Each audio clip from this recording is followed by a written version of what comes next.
नमस्कार बच्चों, आज मैं आपके समक्ष कक्षा छठी की पूरक पाठ्यपुस्तक बाल राम कथा से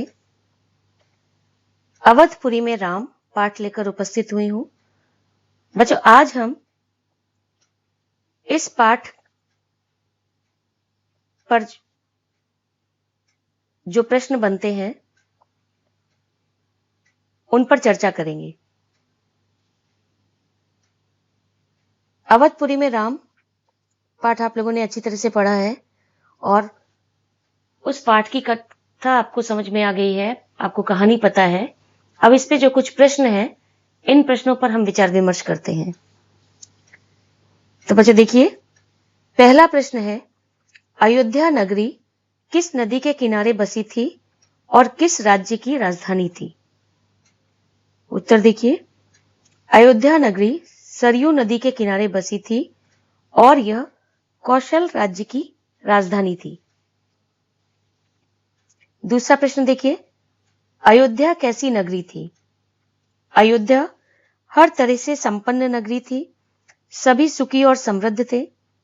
अयोध्या में केवल राजमहल भव्य नहीं था, आम लोगों के घर भी भव्य थे।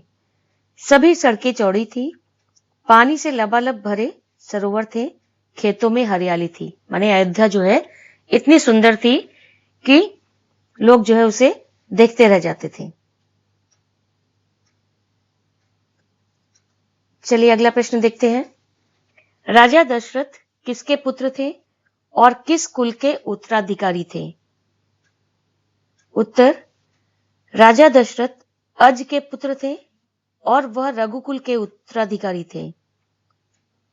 माने इनके पिता का नाम अज था और इनके कुल का नाम था रघुकुल के उत्तराधिकारी थे। राजा दशरथ को क्या दुख था? उत्तर, राजा दशरथ को यह दुख था कि उनकी कोई संतान न थी। अगला प्रश्न देखते हैं, राजा दशरथ की कितनी पत्नियां थीं?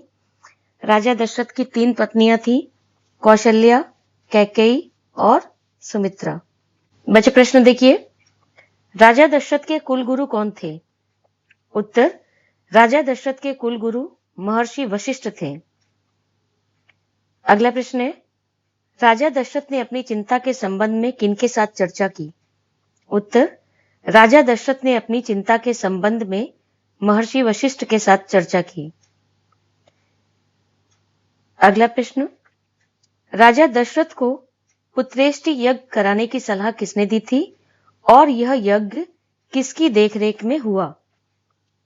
उत्तर, राजा दशरथ को पुत्रेष्टि की सलाह महर्षि वशिष्ठ ने दी थी और यह यज्ञ श्रृंगी ऋषि की देखरेख में संपन्न हुआ। अच्छा, अगला प्रश्न देखिए, पुत्र प्राप्ति के लिए राजा दशरथ ने कौन सा यज्ञ किया? उत्तर, पुत्र प्राप्ति के लिए राजा दशरथ ने पुत्रेष्टि यज्ञ किया।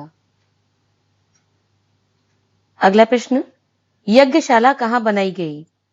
उत्तर, यज्ञशाला सरयू नदी के किनारे बनाई गई। अगला प्रश्न है, यज्ञ में किसे आमंत्रित किया गया?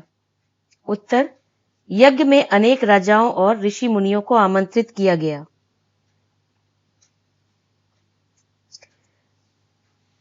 देखिए ये प्रश्न, किस देवता के आशीर्वाद से राजा दशरथ को संतान प्राप्ति हुई? उत्तर, अग्नि देवता के आशीर्वाद से राजा दशरथ को संतान प्राप्ति हुई। प्रश्न, राजकुमार राम का जन्म कब हुआ था? उत्तर, राजकुमार राम का जन्म चैत्र माह की 9वीं के दिन हुआ था। अगला प्रश्न देखिए, राजा दशरथ के पुत्रों तथा उनकी माताओं के नाम लिखिए। रानी कौशल्या, राम, रानी कैकेयी, भरत, रानी सुमित्रा। सुमित्रा के 2 पुत्र थे, लक्ष्मण और शत्रुघ्न। बच्चों ये प्रश्न देखिए ध्यान से, राजा दशरथ को सभी राजकुमारों में सबसे प्रिय कौन था और क्यों? उत्तर, राजकुमार राम ज्येष्ठ पुत्र होने के कारण और अपने मानवीय गुणों के कारण राजा दशरथ को सभी राजकुमारों में सबसे प्रिय थे। अगला प्रश्न है, खेलकूद में लक्ष्मण प्रायः किसके साथ रहते थे? उत्तर, खेलकूद में लक्ष्मण प्रायः राम के साथ रहते थे। प्रश्न, राजकुमार राम की विशेषताएं लिखिए। उत्तर है इसका, राजकुमार राम विवेकी, सर्वप्रिय, न्यायप्रिय और शालीन थे। बच्चों अगले प्रश्न देखिए, राजमहल में किनके विवाह की चर्चा चल रही थी? उत्तर, राजमहल में राजकुमारों के विवाह की चर्चा चल रही थी। अगला प्रश्न देखिए, द्वारपाल ने क्या सूचना दी? उत्तर, द्वारपाल ने सूचना दी कि महर्षि विश्वामित्र पधारे हैं। अगला प्रश्न है, राजा दशरथ अपना आसन छोड़कर क्यों खड़े हो गए? उत्तर, राजा दशरथ महर्षि विश्वामित्र का स्वागत करने के लिए अपना आसन छोड़कर खड़े हो गए। बच्चों अगला प्रश्न देखिए, ये प्रश्न आपका जो है काफी महत्वपूर्ण है। महर्षि विश्वामित्र कौन थे और वह राजा दशरथ के पास क्यों आए थे? उत्तर, महर्षि विश्वामित्र बड़े और बलशाली राजा थे। उन्होंने अपना राज्य छोड़ दिया और जंगल चले गए। वह राजा दशरथ के पास राजकुमार राम को मांगने आए थे। अगला प्रश्न देखिए, महर्षि विश्वामित्र राजा दशरथ के पास राजकुमार राम को क्यों मांगने आए थे? महर्षि विश्वामित्र राजा दशरथ के पास राजकुमार राम को मांगने आए थे क्योंकि दो राक्षस उनके यज्ञ में बाधा डाल रहे थे। बाधा माने विघ्न डाल रहे थे, उनको यज्ञ नहीं करने देते थे।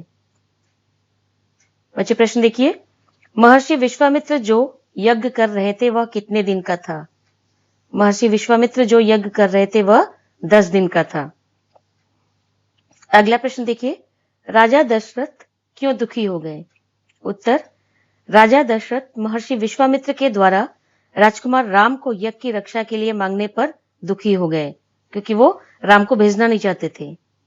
अगला प्रश्न देखिए, राजा दशरथ क्यों कांप उठे? उत्तर, राजा दशरथ पुत्र वियोग की आशंका में कांप उठे। वियोग माने पुत्र से अलग होने की आशंका में। अब देखिए अगला प्रश्न देखिए, महर्षि विश्वामित्र के आश्रम का क्या नाम था?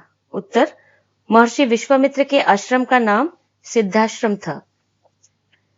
प्रश्न, महर्षि विश्वामित्र के द्वारा सहायता मांगने पर राजा दशरथ की क्या दशा हुई?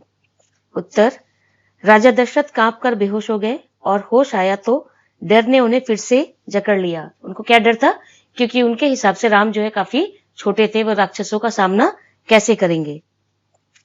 अगला प्रश्न देखिए, राजा दशरथ ने महर्षि विश्वामित्र से क्या विनती की?